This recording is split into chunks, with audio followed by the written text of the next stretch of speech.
In London, technology is the Silicon Roundabout. Introducing a new talk show dedicated to the people of the London technology startup scene. Silicon Real. Each week, interviewing entrepreneurs, venture capitalists, financial technology, accelerators, and incubators in an exciting three-person format. Learn about the people behind the innovation. Locally filmed, locally sourced. Silicon Real. It's about the people. This is Silicon Real, the weekly talk show dedicated to the people of the London technology startup scene. I'm Brian Rose. I also host London Real. It's the same studio, a little bit different of a show. We've had guys like Tim Ferriss from the 4 Hour Everything. We had Neil deGrasse Tyson. We had local bad boy Ashley Walters in here last week, and it's a little bit different of a show. So check that out at londonreal.tv. But today we're here to talk tech. My co-host is entrepreneur Colin Pyle. You're rocking Crew Cafe. We just all had a double espresso of the good stuff. Kevin said great things about it. How's the coffee business? Coffee business is going well. Yeah, things are going great. Again, going down to Italy in about 2 weeks to nail down a few more blends, and we're early days, so we're trying to streamline and create efficiencies in our supply chain and deal with multiple partners. But good, happy days. Another financing round, so I'm sure you know a few of those. Yeah, exhausting, but all good stuff. Good. Where did you raise your money from? Angels. So yeah, the first round was angels. Second round will just be angels again, and then hopefully we'll. Are they in the coffee business, or are they venture or more tech investors? Yeah, a little bit of both. Mostly friends and family. Yeah. That's the trend back in the Valley. You have a lot of tech investors now investing in coffee and chocolate and all these other areas. Interesting. Fun business going on tech. Well, I want to hear more about the Valley, so let me introduce our guest. It's Mr. Kevin Hartz, who is the founder and CEO of Eventbrite, which is the world's leading self-service ticketing platform, helping anyone to set up, promote, and then sell out any event. You guys have processed over 200 million tickets worth $2.5 billion. You guys have raised $200 million for yourself, valuing you guys, I think, over $1 billion for your company. You personally invested early in PayPal, Airbnb, Pinterest. Your wife, Julia, is a co-founder. We tried to get her. We got stuck with you. Kevin, welcome to Silicon Real. Thanks for being here. Brian, thank you so much. You just came in from San Francisco, right? I guess about a week ago. It's London Technology Week. It's crazy. There's like 200 different events. Daily. It is crazy. And I know your schedule has been I've been watching it on Twitter, and it's been pretty nuts. I know you're off to Campus London later. I was wondering, what does London feel like to you as far as technology-wise? Does it remind you of the Valley 10 years ago, or does it have a unique feel? Or I just wondered what your thoughts are when you land here and you start going around meeting people, things like that. Well, physically, London is so steeped in tradition, and you come to this beautiful old city. And by the way, it's been a whirlwind in the last few days. We arrived on Sunday. It is, as I mentioned, so steeped in tradition, yet when you get out of the taxi or the Uber and you get into these events, it's the people. It's almost indistinguishable. I think entrepreneurs are universal, and entrepreneurs kind of migrate to these centers, and London is becoming one of these centers now. That's kind of always good to hear. I kind of always wonder where we're at. People always say in fintech we kind of have an advantage because we're right in the middle of the banks are literally a mile away from us, and government's here. It's kind of like San Francisco, LA, New York rolled into one, in that sense. But I always wonder if it feels, kind of early on. Everyone's really helpful with everything we do at Silicon Real. They always want to help each other out. But we haven't had a lot of the big exits that people have had over the years. And I know you were involved in some of these early companies as an investor.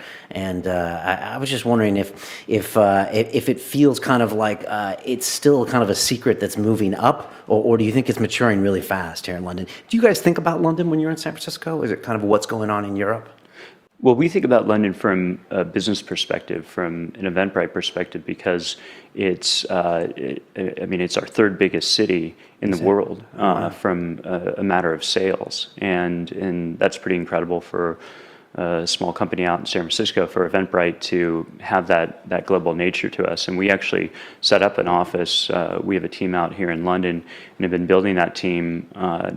We didn't proactively do that. We reactively did that because of the adoption of Eventbrite in London, and also because it's just a great pool of talent you can draw upon the whole EU, and also we can launch into other markets from London as well.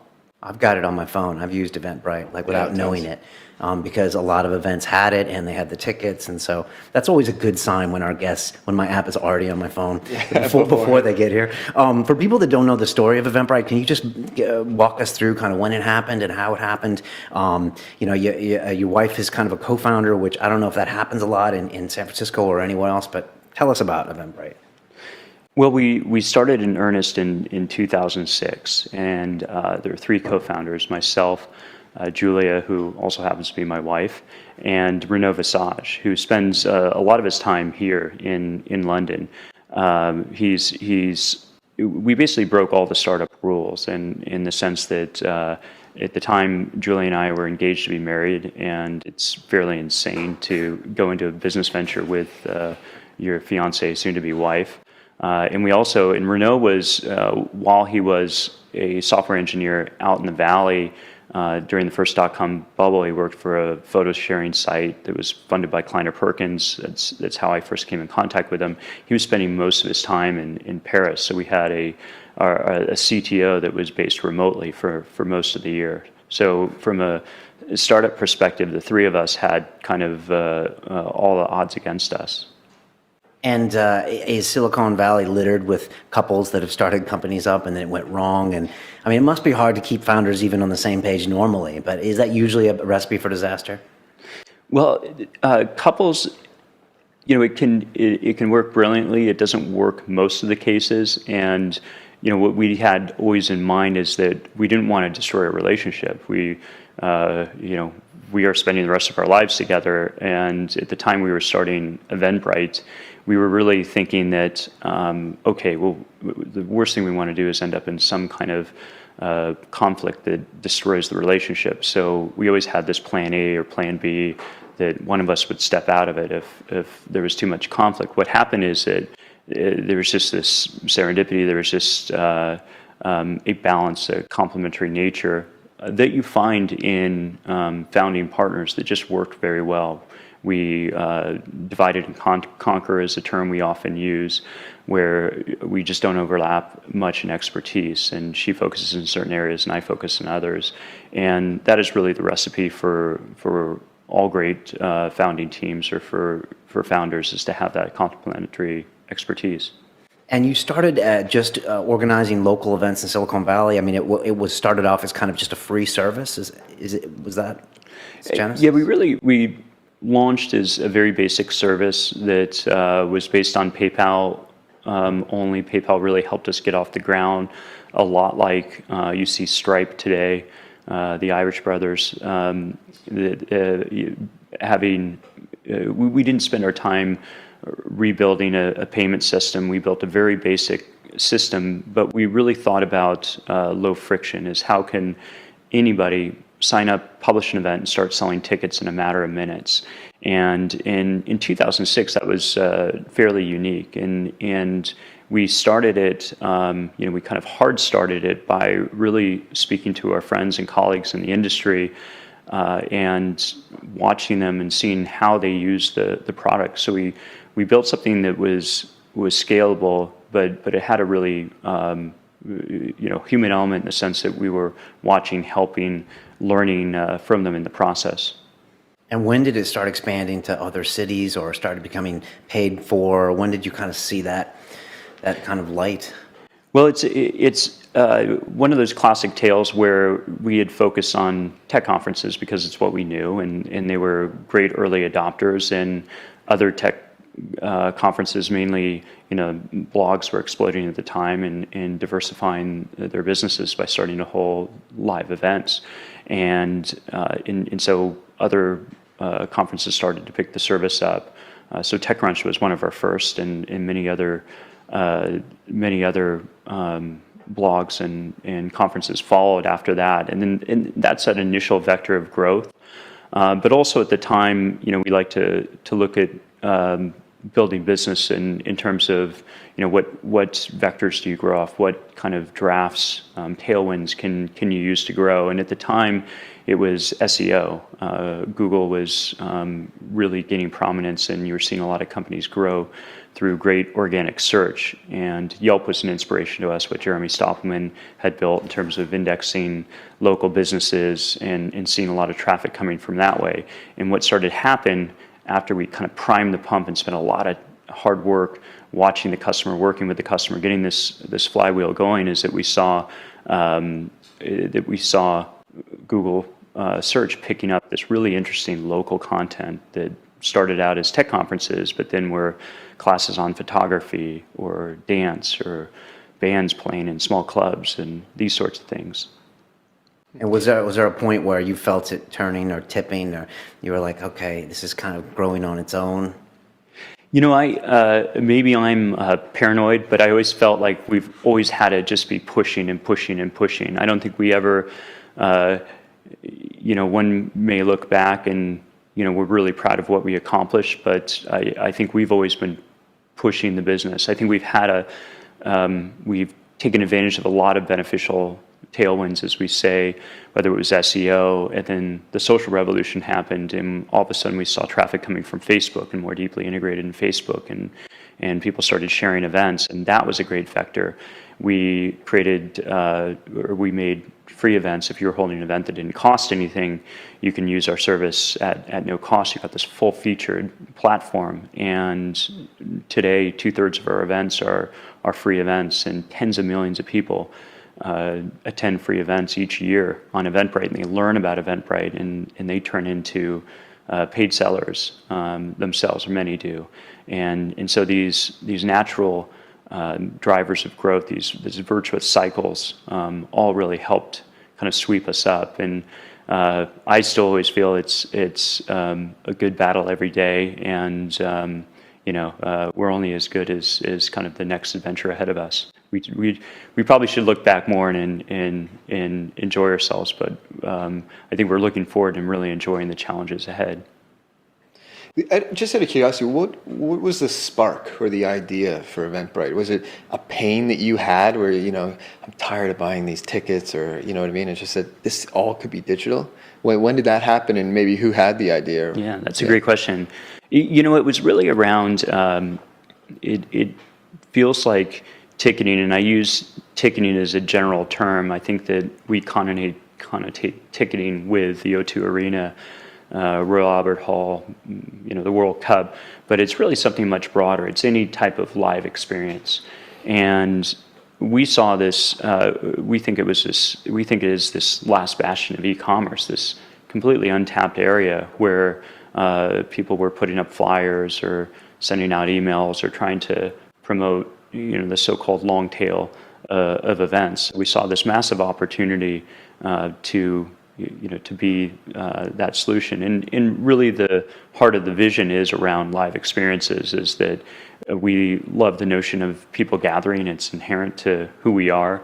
It's part of, if you talk about Maslow's pyramids, it's one of those kind of core needs. And what we've seen is people coming together around live experiences, whether it's on the professional side, whether it's to see a band play, whether it's to watch a sporting event, whether it's to compete in a Tough Mudder race, which are these crazy obstacle courses started by... I was on one about a month ago. Ah, good for you. Yeah. How did you like it? It was tough. That's what I told everyone afterwards. It was tough. I put together a video with my GoPro head cam, and everyone was like, that looks like fun, but I cut out the 4 hours of running up hills. And, but yeah, it was a fantastic experience, and yeah, it was all about being together, and there's no time limits, and I really like that. So. And that's Will Dean created that. He's is he British. from London? Yeah, he's British. a Brit. He was British Special Forces and went over to Harvard Business School, and when he left business school, started that. And it's just been one of these phenomenons of, I think that really typifies the live experience. Yeah. It's interesting you said that it's because we watch, we watch live streaming, and now you can stream concerts in HD, and we've got Skype calls, and we've got the social media revolution you talked about. And yet on the other side of that is this need for us all to connect and get together, which is the essence of your business model. And I was wondering how, do you see those kind of two battling in people's heads, or in people in tech spaces heads, or us as humans going forward, or we have all these tools to connect virtually, but we really want to connect physically? I really like how you said that. It feels like you're really plugging Eventbrite now. Thank you. I'm going to have to borrow that. Luckily, this is being archived, so I can like transcribe this or something. But no, that's beautifully said. Is that as we become more connected, that in fact, technology has also enabled us to gather. That a mobile phone, given its characteristics, or social media, allows us to come together more easily and find out what's going on or what's happening around us. And that's really the vision of Eventbrite, is to bring people together and not miss those great experiences, or find new experiences that you wanted to be a part of. We see it as a media type. In the United States, we have cable TV with a few hundred channels, and you have your film, and you have your educational channels, and your sports, and so on. And we see kind of we want to be that cable TV of live experiences that cover every part of your life, whether it's professionally, whether you want to learn something new, or whether, again, you want to be challenged in sport, that you have this kind of channel guide to everything happening in the real world.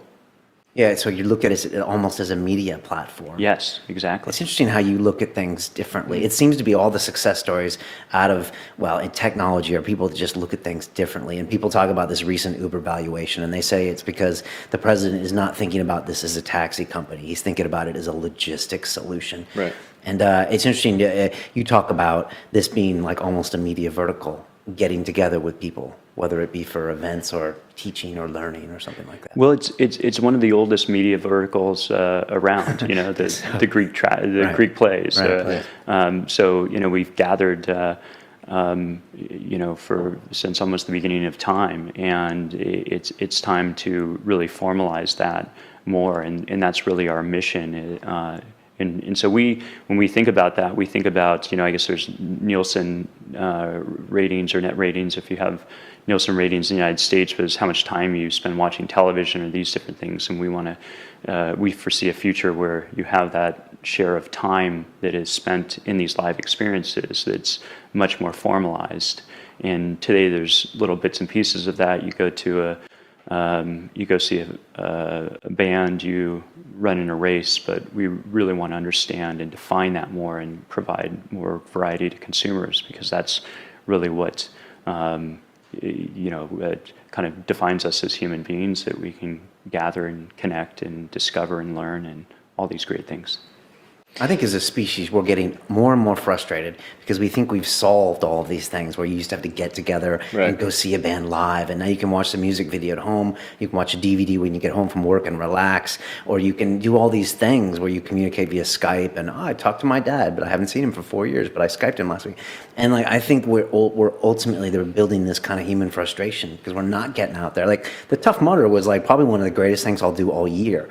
And I was this big thing, and we prepared, and I did it. And we were all there touching and looking at each other and having these emotions, and shared experiences. I don't do enough of that stuff. And I live in London, for God's sakes.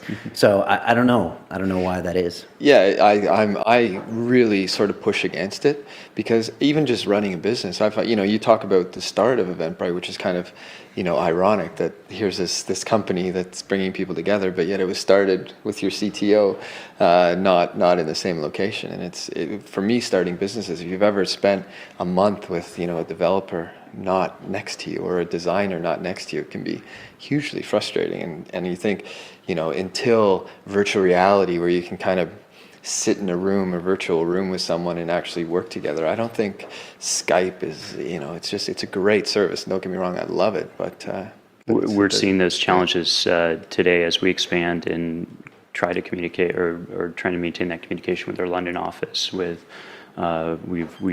expanded in South America. We have an office in Argentina, a team down there, and it's very difficult, but very important given the global aspect of businesses today. How many employees do you have globally?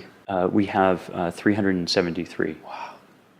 Right on the money. There we go. It's weird because you see like an Oculus acquisition by Facebook, and it would seem like Kevin would just ring the portfolio manager, and be like, "Look, if you want a zero correlated asset, it's Eventbrite," because they're almost like the two separate issues, aren't they? Right. One is like you have to actually be there, and one is you have to actually not be there. Right. Does that come through your mind when you see a lot of that virtual reality technology, and you're thinking that's great to have the tech, but we know there's always going to be the need for the. I love the zero correlated asset. Another line I will use, but that's exactly right. Is we often say that we imagined a world, that we would be in, the Snow Crash. If you've read the novel Snow Crash, it's this science fiction novel where you of the future where you travel through inside of these virtual worlds through this Oculus type of interface. And that is what we all imagine the future to be. And I think there's this dichotomy of the online and the offline, and the offline will always remain robust. And, and to maybe take this at a different angle, what you see in the digital world is a lot of disruption. So you saw the disruption of the music industry, Sean Parker and Napster, and Sean Fanning, and the value of recorded music go to nearly zero. And what you saw was that the touring industry really took off, that artists then made their money going out on tour. And that analog works in so many different categories. We see so many different kind of traditional magazines that are building their business or expanding their business through having live events, whether it's around wine and food, or whether it's around certain hobbyists. And Makers Faire is something that comes to mind that was just in the Bay Area and is starting to tour more and more.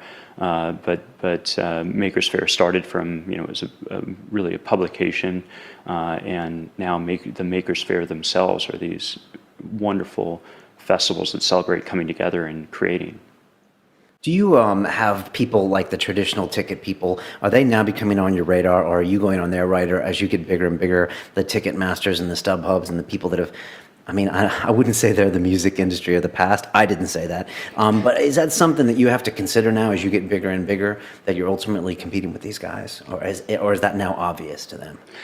Well, the incumbents, some incumbents are certainly kind of tied to the past and challenged. I think you've seen in most cases that incumbents, really have difficulty transitioning to a changing world, and history doesn't bode well.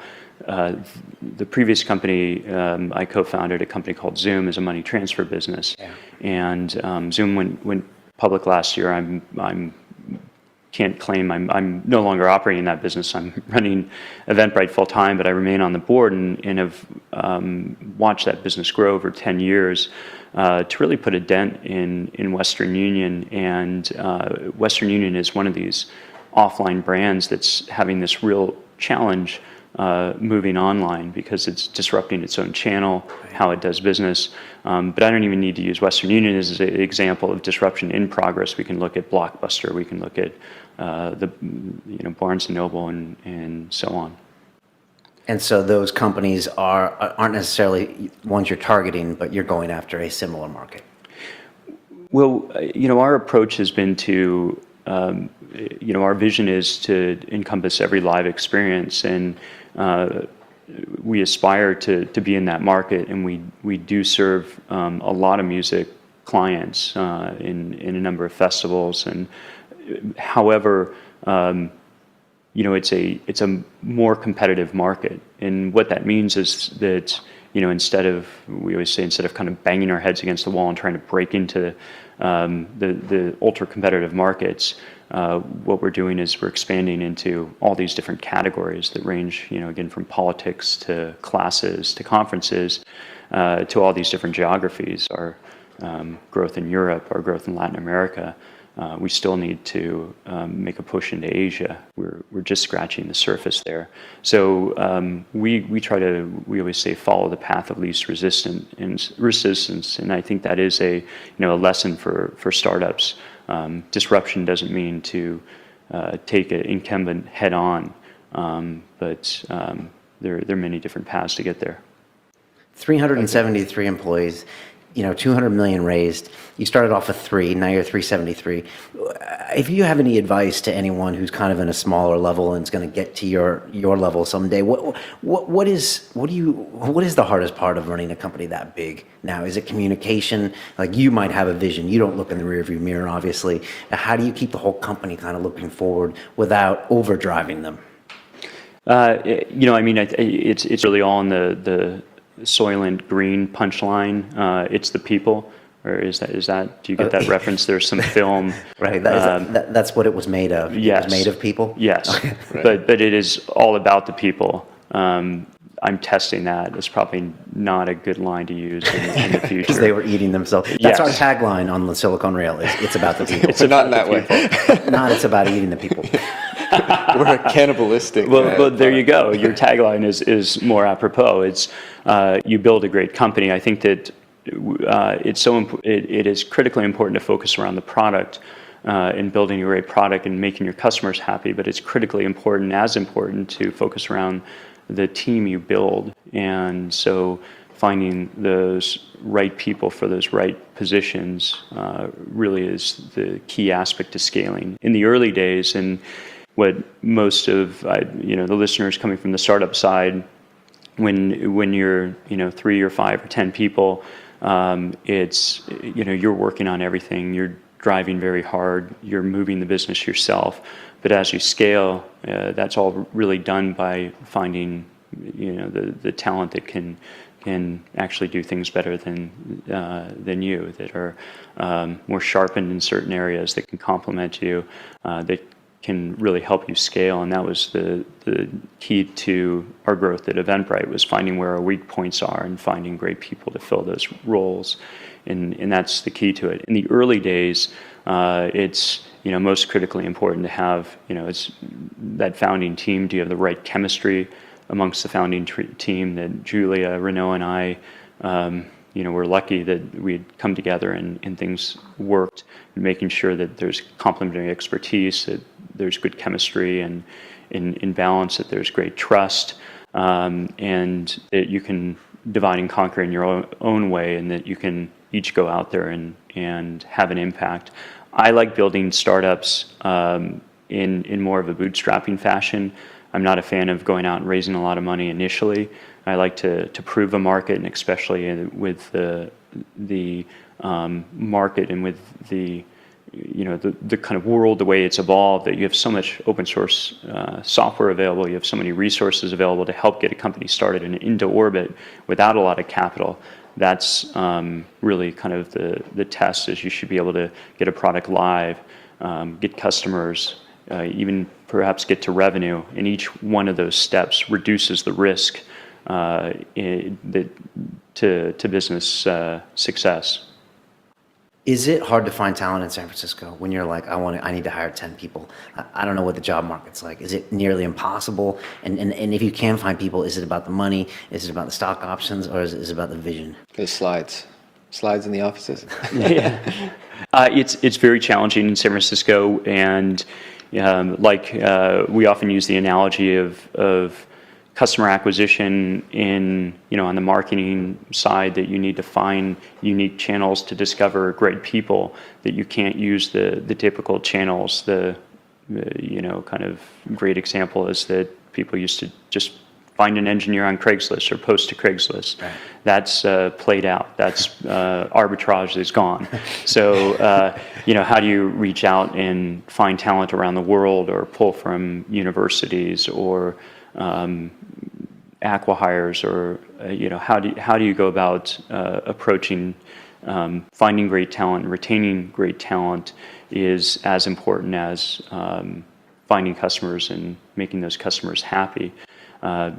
Building a great company, having those people in place, builds a timeless company, that any product you build or launch will be successful with those right people. Europe, when you look at Europe from where you're based in California, and when other people like your peers in San Francisco look at Europe, is it like really hard to get your head around all the languages and all the different markets? We got Germany you have to be in, but you have to be there in German, and England seems like kind of easier because it's the same language. Does it look like a mess to you, or does it just look like a wonderful opportunity to kind of test your product and find different ways of doing it better? We've been looking at it for a number of years now, and so I would say we're still in the early stages of understanding, but we've come quite far. A lot of our investors, Tiger Global is one of our investors that really has an international focus. Sequoia Capital has a global focus, and that's been helpful to get that perspective that the internet industry is not just about Silicon Valley and winning the United States. That used to be the old paradigm 10 years ago, is that you had to win domestically. And, nearly from day one, you've got to think globally. And the UK market, Ireland, we've just really launched in Ireland recently and seen great growth there. And then now pushing into the continent, really amazing markets and ones that we have to appreciate and grow on their own with their own leadership. Would you ever move to London? I spent a year in graduate school outside I saw that. It was London. Oxford. That was strange. You went to Stanford, and then you went to Oxford for a history degree. That's right. That's quite a... Not so apropos for technology, one would think, but I would say I'm the kind of key component of history is that you see these patterns that happen over and over again. And we see these patterns in tech happening over and over again. So that's maybe my one tie to how history is actually applicable. Otherwise, the period of George III doesn't hold a lot of weight in the Valley, expertise in that area. So it has been useful, that history degree? I would say that the kind of intellectual curiosity and pattern recognition are the really of what I took away from Oxford. Okay.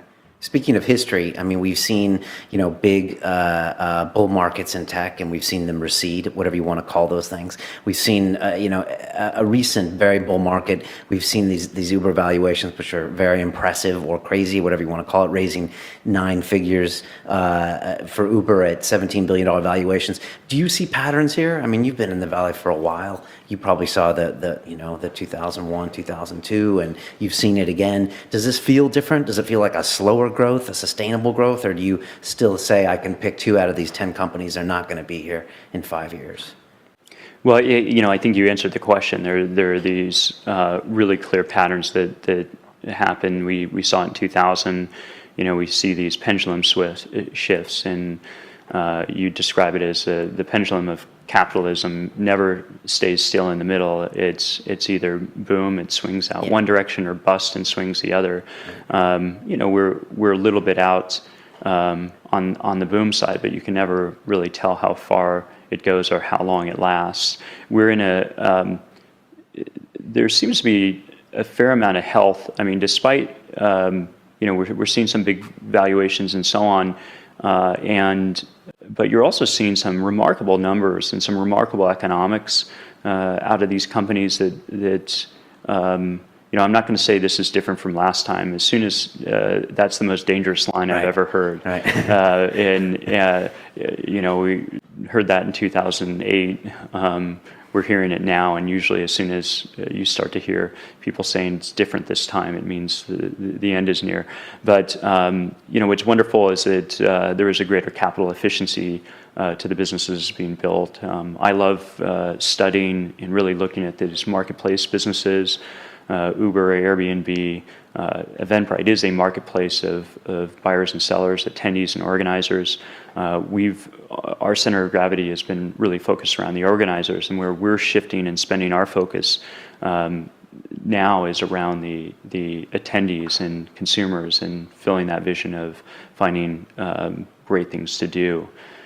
I dodged your question a bit about whether we're in a bubble. How did I get away with that? I don't know, but I shifted it right back to I expected Eventbrite. nothing less. When I think about the pendulum, because I've spent a lot of time traveling, especially China and India, and almost 2 billion people, right? Right. But it's like, I think the pendulum's swinging, but also the pendulum itself is getting bigger and bigger and bigger. So I think you can see all these massive valuations, and I don't think they're as crazy as people think, because a billion people are going to come online in the next X years. And I think really Asia and India, some few companies from the West have actually really tapped, right? You said you're just scratching the surface in Asia, which is, a good chunk of the world. And it's just so, Yeah. I think when you look at valuations, it's like, can this team tackle Asia? Can this team, do something in China and India? And if that answer is yes, then a lot of these valuations, I think, actually make sense. And you look at the numbers, I mean, like Kevin was saying, if you look at the numbers that were leaked about Uber, I mean, this is real money Right. changing hands between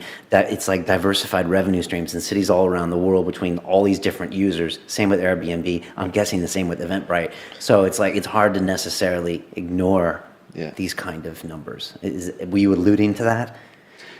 I am, and I think there are some real businesses. There are, of course, in all the excitement and some businesses that either get funded too early or maybe didn't have the sustainability, end up kind of caught up and trapped in these overfunding situations or overexpand, and so you want to see a healthy pruning of the industry, and the NASDAQ went through that a couple months ago.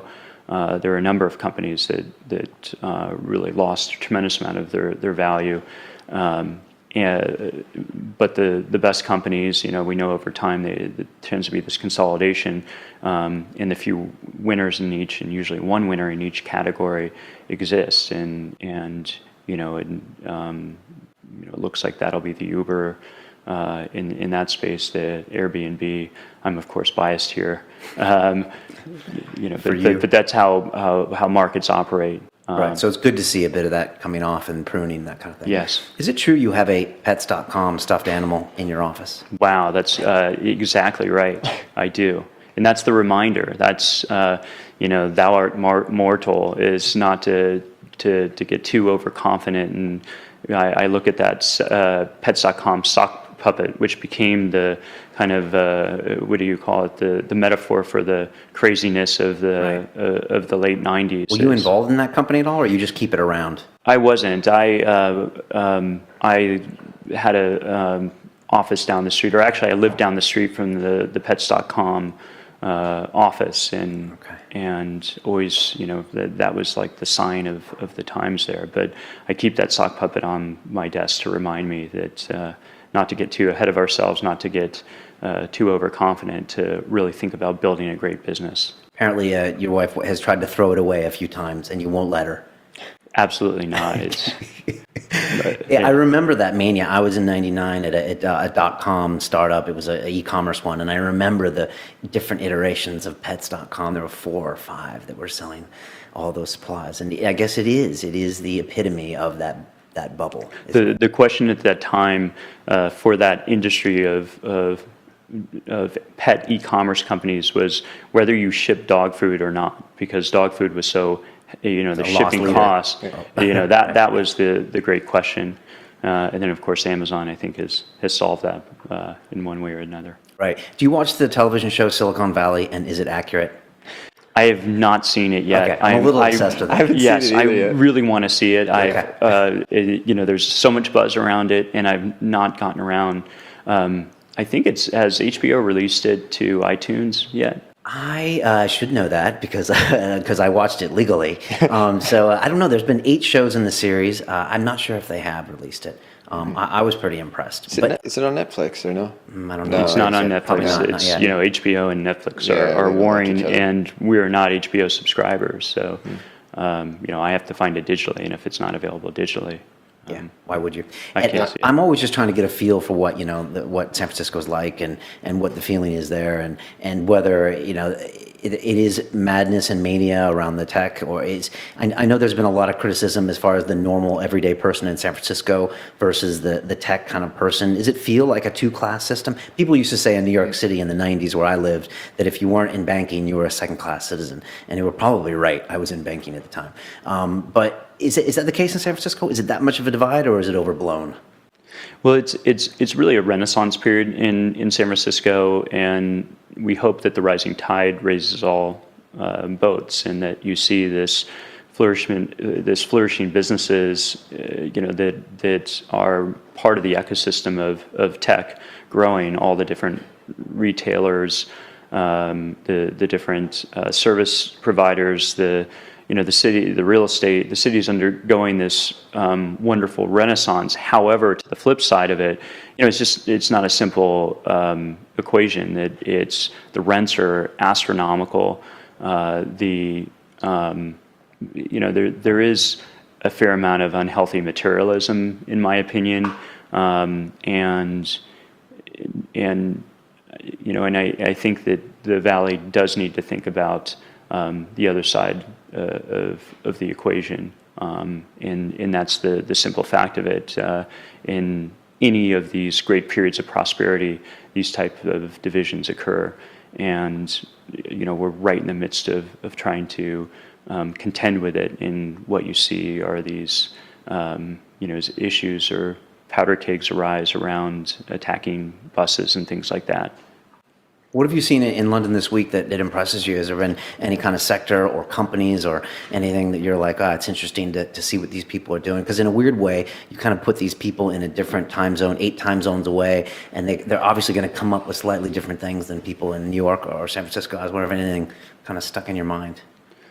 Well, it's, as I've traveled around the city, I've just gone from startup to startup and going into these offices and seeing 15 companies on the placard of cool startups and sitting down with these entrepreneurs and speaking to them and seeing the sophistication, the intelligence, the drive, the things that you want to see in a growing tech community. Now, Silicon Valley has had a decade's head start. We had 2 decades, many decades actually. The chip industry, Hewlett Packard, the military influence and impact that spawned the chip industry, which spawned the hardware industry, which spawned the software industry. So there's been a lot of time for what's happening in the last 2 decades to actually develop, and so. I think that London is on its way. It's following more of a course of I would say New York. We're seeing a lot of promise and excitement coming out of New York. So it's following more of that. Whereas if I think about the exciting things that are happening in India, in China, you have a lot of Indians, a lot of Chinese going back to India and China to start companies, and that's because they're self-contained markets and they're so enormous. The Alibabas and Flipkarts and so on of the world, and they're just great opportunities back there. London is different, and I would put it more akin to New York, if I try to make that comparison. All right, that's a good comparison. Can you spot a successful entrepreneur in 5 minutes? If you sit down and talk to someone, you said you've been going through these companies. I think it's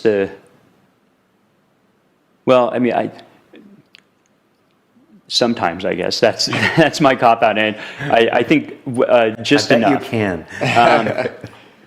I can certainly, I certainly look for certain characteristics, and I actually like to learn a lot about family history, background.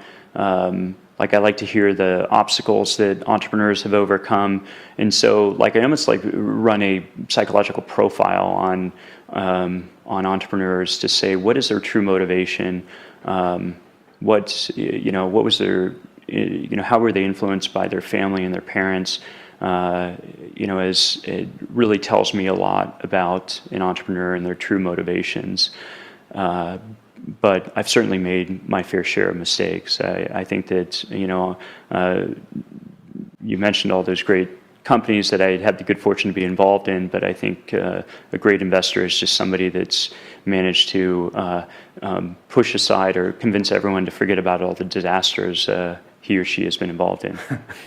That's good advice. How do you get involved on the ground floor with those companies like PayPal, Airbnb, Pinterest, or is there another 97 in your portfolio that didn't do very well, or how is that because people you knew or you believed in their business models? How did that happen?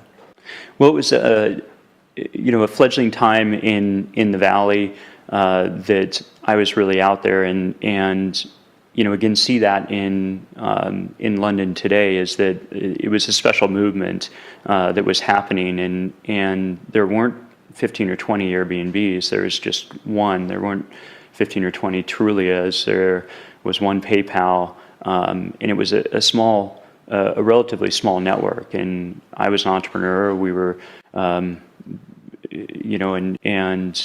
what I found is that I was just drawn to learning.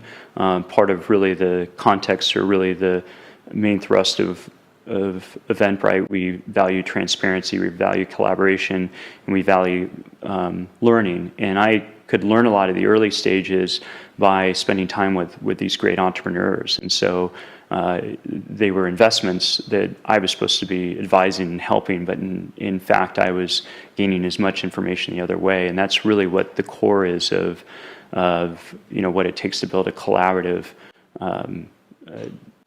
fledgling industry, and that's what needs to really happen with entrepreneurs in London, and that's what's heartening to see when entrepreneurs are all housed together and sharing problems. We talk a lot about open source software, but we should talk about open source sharing of knowledge, and that's what was helpful, was these formative years of being able to interact with all these great entrepreneurs. That is probably the best statement you made so far. It's just the most interesting. It feels like a really open community here, but I don't really have anything to compare it to. But I haven't heard of anyone trying to hide an idea or hide knowledge. Everybody is more than happy to give introductions, and they've taught me to be the same. And it's just like, let's help. We still feel like a movement that's foreign to this city. We're not in government. We're not in banking. We're not, in advertising. I kind of span the tech world, and then with my coffee business, the old traditional product business, right? And I see it enormous gaps, right? Like the lack of transparency and the shadiness that exists in sort of the coffee industry of sort of the moving products is incredible. And the hesitancy to give introductions and exactly. And I'm trying to take the tech world and be transparent and open, and then guys are screwing me over, and I'm like, what the fuck? I'm trying to pull it, be tech here with you, and you didn't play tech, and that's not fair.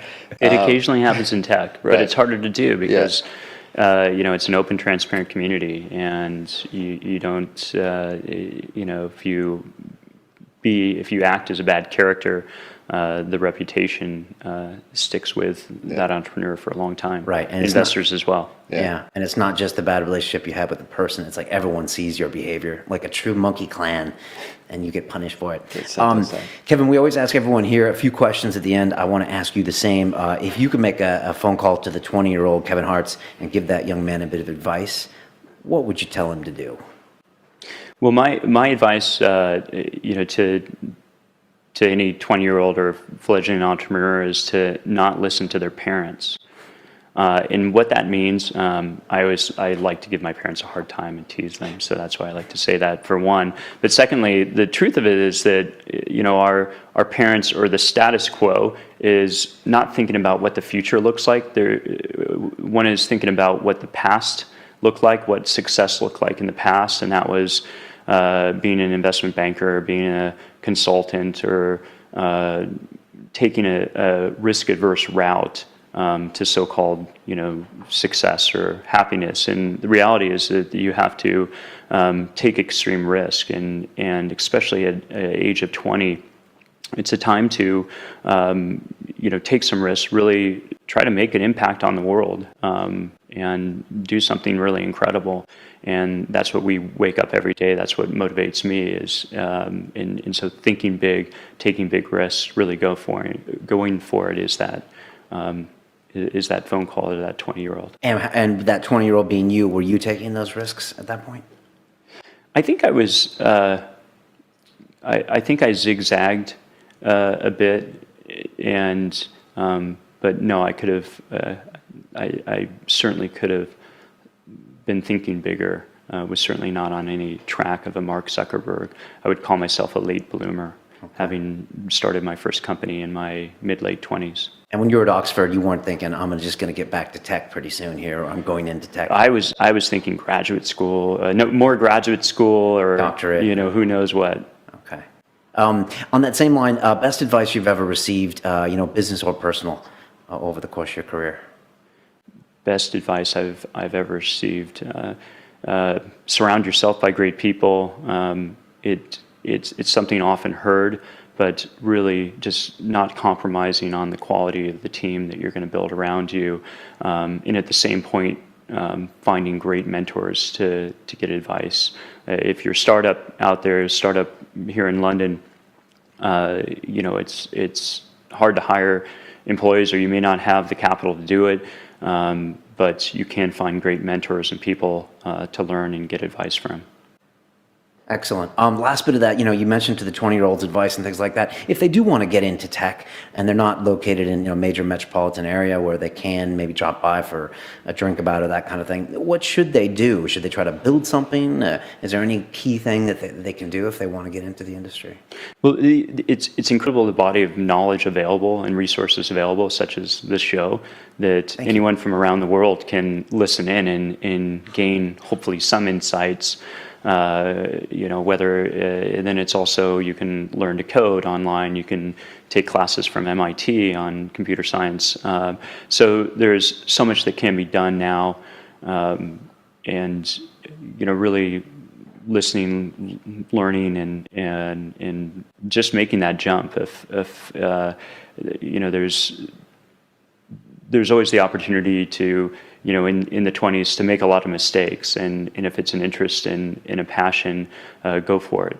The downside, or the thing to be cautious of, is just make sure, I think that technology can be somewhat fashionable, and it's like it comes and goes sometimes, and entrepreneurs can get into it for the wrong reasons, can get into it for that they see piles of money, or it seems to be the in vogue thing to do. And really what entrepreneurialism is about is making an impact on the world in a positive way.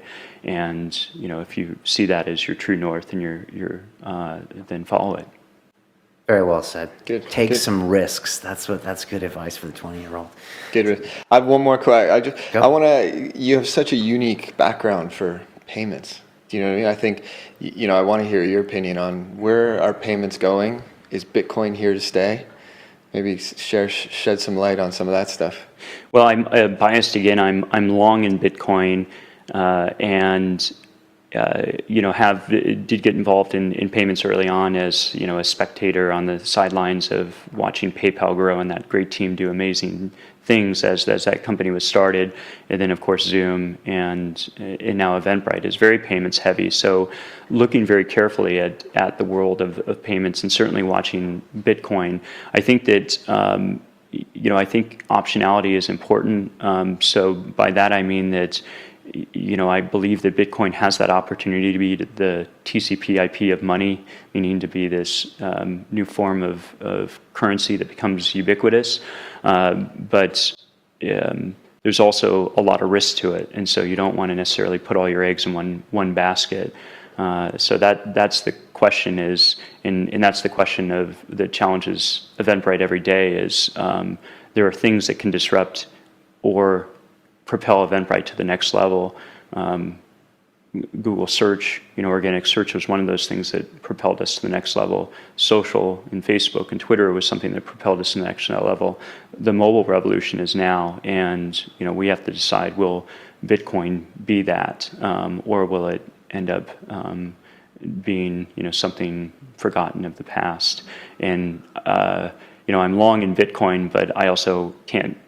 I would say it's a small part of my portfolio, so I'm hedging myself. So keep your options open. Exactly. Yeah, I love Bitcoin. I'm fascinated by it. I'm not that long. I have a slightly small long position, but I'm not convinced it's going to change this whole payment game in the next 5 years, and maybe in the next 10. But that's my opinion. Not that you even asked my opinion. That's okay. I'm glad to hear it. Kevin, thanks so much for your time. Thank this you. was a great episode because we really got in your head about a lot of things. So thanks for the insights. We've been doing this now a year, 52 episodes, and it's great to kind of get the stories, and especially someone that's been in the industry as long as you, just to get your thoughts on there.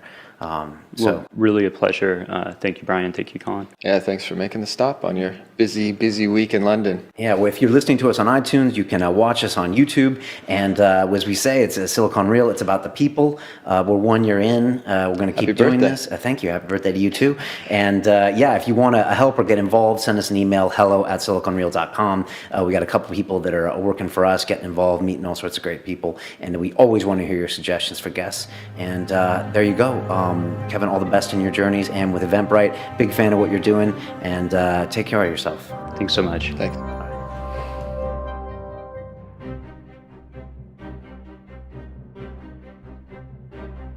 We have people pair up between some of the startups that we work with and some of the established people that we have within the business.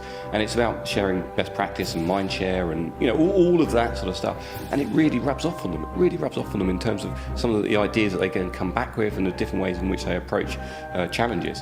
If you're going to grow, if you're going to be successful, you need to take risks. When you get that call, when you get that opportunity, just go for it. Don't worry. Consistently push yourself outside your boundaries. There's a world of possibilities out there. So I think it's a really exciting time.